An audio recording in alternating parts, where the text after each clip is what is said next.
Well, Channel 7 News back in Fordyce tonight.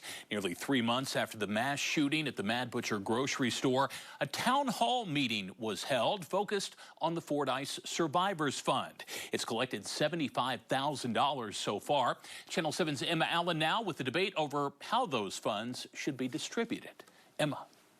Chris, the meeting was held right here in the Fordyce Civic Center where community members and leaders gathered to figure out how they were going to distribute those funds collected for the victims of this mass shooting. In the wake of the Mad Butcher mass shooting in Fordyce that left 4 people dead and 10 others injured, community members and those impacted by the shooting showed up to Town Hall.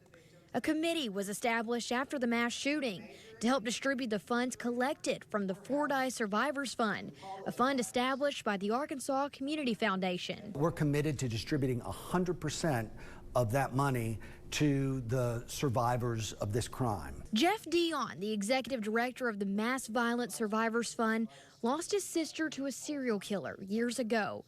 And as a survivor himself, he works to make sure victims of mass casualty events properly receive the funds that are donated to them. When we give them money and pay this gift forward from donors, the victims are going to be in control, and they get to decide what's going to be best for them and how that's going to help them. The committee developed a draft protocol for the funds, discussing things like timelines for payments and who would be eligible for those payments, breaking down an area of eligibility, meaning anyone who was present inside the Mad Butcher grocery store or Dollar General or the parking lot of that grocery store at the time of the shooting would be eligible to apply for the funds. We know that people who experience psychological trauma, it's difficult, but they can recover.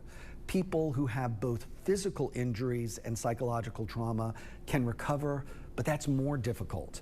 And for the people whose loved ones were killed, that's the injury from which there is no recovery. And so they sort of tier it by that based on severity. Community members and those impacted by the mass shooting speaking out tonight, offering feedback to the committee and asking questions. Whoever's inside the line or whoever's outside the line, how do you validate he wasn't across town but just wants to receive, money? Online applications for the fund will be available in October.